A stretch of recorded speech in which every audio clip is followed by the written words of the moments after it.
1990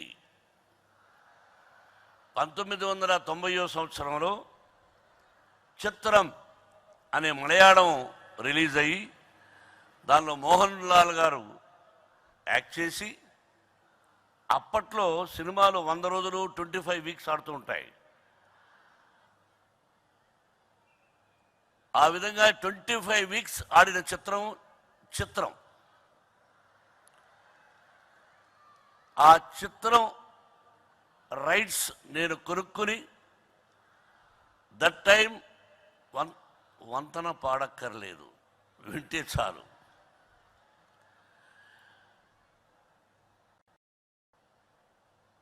నేను హీరోగా, విలన్గా, కమెడియన్గా, క్యారెక్టర్ ఆర్టిస్ట్గా 1975 నుంచి 1990 వరకు యాక్ట్ చేశాను.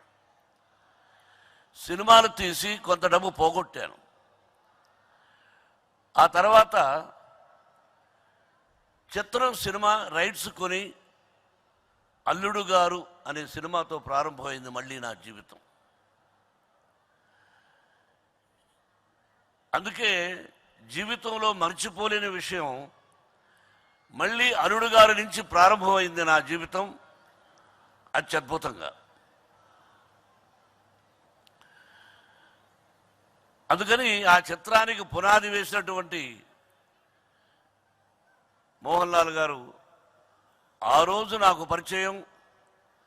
ఆ 1990 నుంచి కూడా ఈరోజు వరకు మా స్నేహం, ఆత్మీయత, అనుబంధం, అనురాగం చెప్పలేనిది. సినిమా యాక్టర్స్ కలిసి మెలిసి ఉండడం చాలా కష్టం.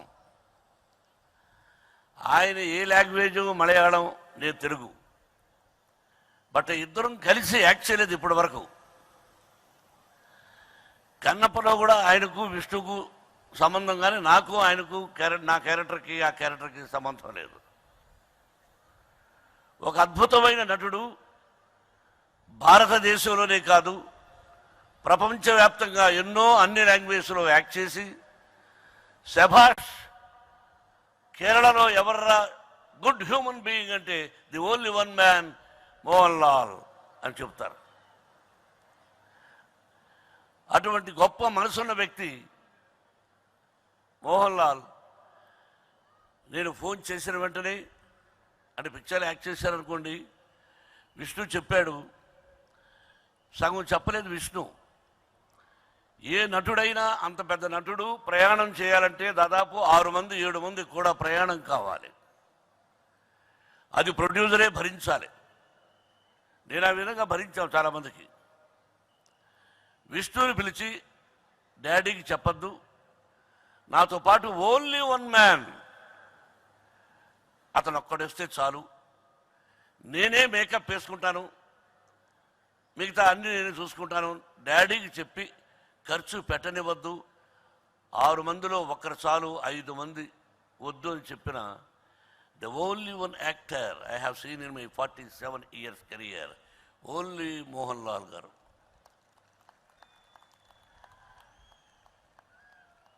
దీనికైనా మీ అంకుల కోసం హృదయపూర్వకంగా ఆయనకు చప్పట్లు కొట్టడం అనేది నాకు గౌరవాన్ని ఇస్తుంది. ఇది అతిశయోక్తిగా డబ్బా కొట్టుకొని మాట్లాడడం కాదు,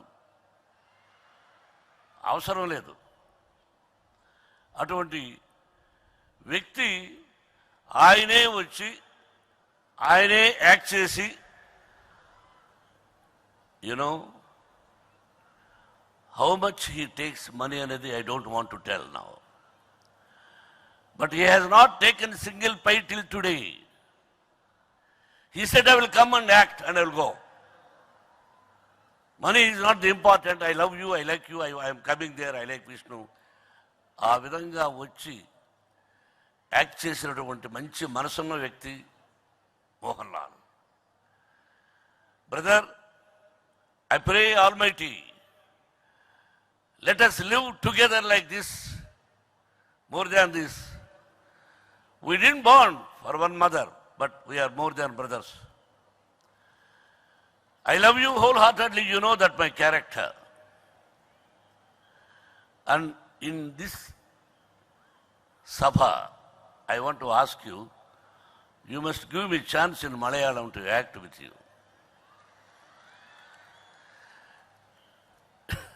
When there was a chance, I refused. Now I am asking you, your responsibility to give me as a villain character. But I will act, but I won't accept if you beat. You can't beat me as a villain, but you can shout. If it is that, I will act. Thank you very much. Once again, nice of you, my dear lovely brother. I love you for your human being nature, the good nature, good heart.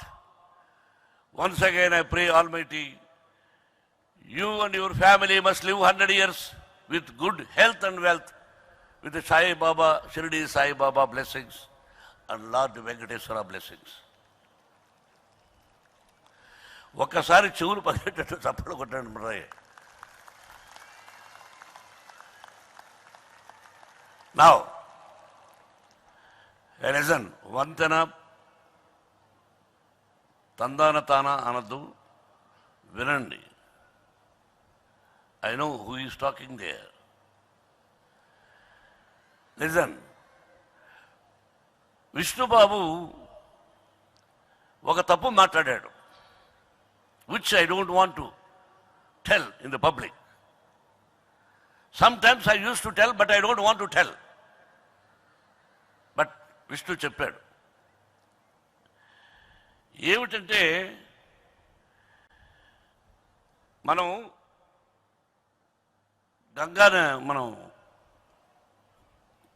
Gangadevi దగ్గరికి వెళుతుంటాం, కాశీ వెళ్ళినప్పుడు మీకు ఇష్టమైనవి 2 వదిలి రావాలి అన్నది శాస్త్రం. అందరూ ఏమనుకుని తప్పు చేస్తున్నారంటే, వాళ్ళకు ఇష్టం లేని వంట ఏదైనా ఉంటే కాయగూరలు దాన్ని వదిలేసి వస్తుంటారు. ఏదో ఒకటి మరీ కష్టమయ్యి ఏదో ఒక కాయగూర వదిలేసి వస్తారు. ఇదిగో నాకు ఇష్టమైనది ఈ కాశీలో వదిలేస్తున్నానని. అది కాదు కావలసింది. మనిషి మీద వ్యామోహం. మనకు మన మీద వ్యామోహం ఉండరాదు. శరీరం శాశ్వతమైనది కాదు. ఈ శరీరం మీద వ్యామోహం ఉండాలి కానీ విపరీతమైన వ్యామోహం ఉంచుకోకూడదు. ఆ విషయాన్ని వదిలేయమన్నాడు. 2, ఇచ్చిన దానం. ఎవరికైనా మనం దానం ఇస్తే ఆ దానానికి ప్రతిఫలం ఆశించకూడదు అని. ఎవరేమన్నారు దానం? నువ్వు ఇచ్చిన తర్వాత ఆ ప్రతిఫలాన్ని ఆశించరాదు. ఈ రెండింటినీ వదిలేసారండి అని శాస్త్రం చెబుతుంది. మన వాళ్ళకు చాలా మందికి తెలియదు అది. ఇందులో 1990 తెలుసో తెలియకో 25% కులమతాలకు అతీతంగా free education irrespective of their caste and creed అని చెప్పేశాను. అప్పుడు స్కూలే ఉండింది కాబట్టి. ఆ తర్వాత అంచెలంచెలుగా ఈ రోజున యూనివర్సిటీ అయింది. Which I never dreamed. Only school చాలు అనుకున్నాను. ఒక మనిషికి రిటైర్ స్టేజ్ వస్తుంది. సినిమాల్లో ఎంతకాలమో ఉండము.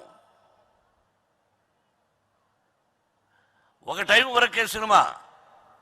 ఆ రిటైర్ స్టేజ్లో ఇంకా ఇతను సినిమాలో యాక్ట్ చేస్తే బాగుండును అని అనుకున్న టైంలో మెల్లగా తప్పుకోమని నాకు ఒక మిత్రుడు సలహా ఇచ్చాడు. అలాగా నాకు మార్కెట్ ఉన్న టైంలో పిల్లలు యాక్ట్ చేసుకొని అని నేను మెల్లగా తప్పుకొని ఈ విద్యాలయం ఒకటి చాలు, కల్మషం లేని పిల్లలు, ఆ పిల్లల్లో నేను దేవుణ్ణి చూసుకుంటూ ఈ స్కూల్లో గడుపుదామని నిర్ణయించుకున్నాను. అటువంటిది యూనివర్సిటీ అయింది. ఎంత భారమో చూసారా, మాట తప్పకూడదు. మీరు వెళ్ళి లెక్కలు చూడొచ్చు, ఎవరైనా ఒకరు వెళ్ళి మీ స్టూడెంట్స్ తరఫున 35 crores 10 పైసలు లేకుండా ఒక ఇడ్లీ తింటే చాలు, ఫుల్ డే పస్తున్నా పర్వాలేదు అని పాండీ బజార్లో 10 పైసల కోసం లేక ఇడ్లీ తినలేక వచ్చేసిన రోజులు, ఆ రోజంతా మంచినీళ్ళు తాగి పడుకున్న రోజులు నాకు గుర్తున్నాయి, ఈరోజుకి గుర్తున్నాయి. బట్ ఇవ్వాలి అనిపించి ఇన్ని కోట్ల రూపాయలు ఎలా ఇస్తున్నామంటే all the staff members, chancellor, the vice chancellor and every registrars, all the staff members, some of the staff members, they know what we are giving. It is not possible. సరే ఇచ్చేసాం, కానీ ఎంతమంది దానికి తిరిగి రియాక్ట్ అయ్యారు, ఎంత percentage react అయ్యారు? 7,000 మందో ఏదో చెప్తున్నావు విష్ణు. 7,123 ఎంతమంది రియాక్ట్ అయ్యారు ఆలోచిస్తే, ద ఓన్లీ వన్ గర్ల్, నాకు తమ్ముడు లాంటి వాడు, ప్రజా గాయకుడు, భారతదేశంలో చెప్పుకోదగినటువంటి గాయకుడు గద్దర్. నేను తమ్ముడు అంటూ ఉంటాను, ఆయన అన్నయ్య అంటూ ఉంటాడు, మోహనన్న అంటూ ఉంటాడు. ఆ గద్దర్ గారు మనలో లేరు. ఆయన కుమార్తె ఇక్కడ చదివింది, వెన్నెల.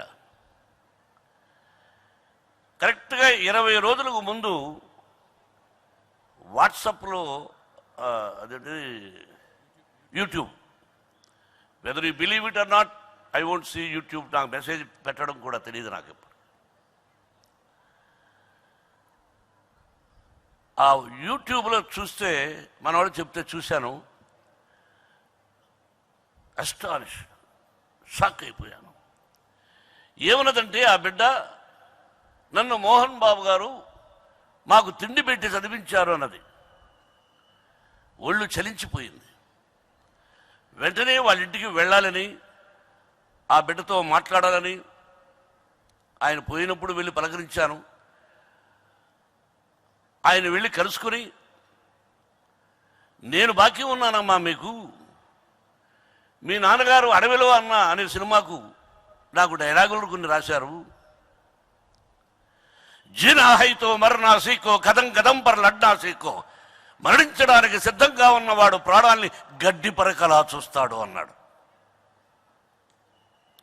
అటువంటి డైలాగులు రాశాడు. అటువంటి వ్యక్తి లేరు, ఆ రోజు తీసుకోలేదు. భగవంతుడు నాకు ఇచ్చాడు కాబట్టి నేను చదివించాను, నేను తిండి పెట్టి అనే మాట నువ్వు అనకూడదు అని ఇంటికి వెళ్ళి చెప్పి రావాలనుకున్నా. The only one girl who said uncle ఇలా చేశారని. బట్ అది ఎందుకు చెప్పవలసి వచ్చిందంటే, I don't want to expect anything from you. The day I said, నేను మీకు ఏ దానం ధర్మం చేసినా భగవంతుడు నాకు ఇచ్చాడు కాబట్టి నేను ఇవ్వగలుగుతున్నాను. మీ బ్లెస్సింగ్స్ నా బిడ్డలకుంటే చాలు. I don't want, what I have is enough. If I want, you will give. ఇప్పుడు ఏమీ లేని వాడికి మాత్రం ఇచ్చాడు, బట్టలు వేసుకుని శక్తినిచ్చి, తినే తిండినిచ్చి 10 మందికి పెట్టగల శక్తిని ప్రసాదించాడు. ఇంక అంతకంటే ఏం కావాలి? డబ్బు కావాలి, ఇల్లు కావాలి, కారు కావాలి. ఎక్కువగా తినలేము, తింటే అనారోగ్యం చేస్తుంది. కాబట్టి సభాముఖంగా మీరందరూ కూడా ఒక్కసారి చెవులు మారుమరోగేటట్టు ఆ బిడ్డకు థ్యాంక్స్ చెప్తారని అంకుల గురించి మాట్లాడిన దానికి